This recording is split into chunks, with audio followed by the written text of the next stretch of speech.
Buenos Dias, dito ako sa Munting Garden.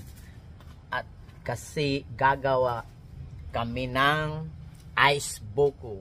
Ice buko ba o yung buko na papalamig? O ice buko.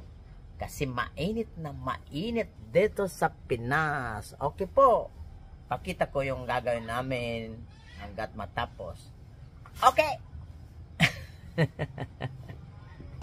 Charan! Yan ang principal ingredients namin dito sa gagawin namin. Itong buko. Kahapon ko na binili to. O yun, bibiyak pala. O yan o.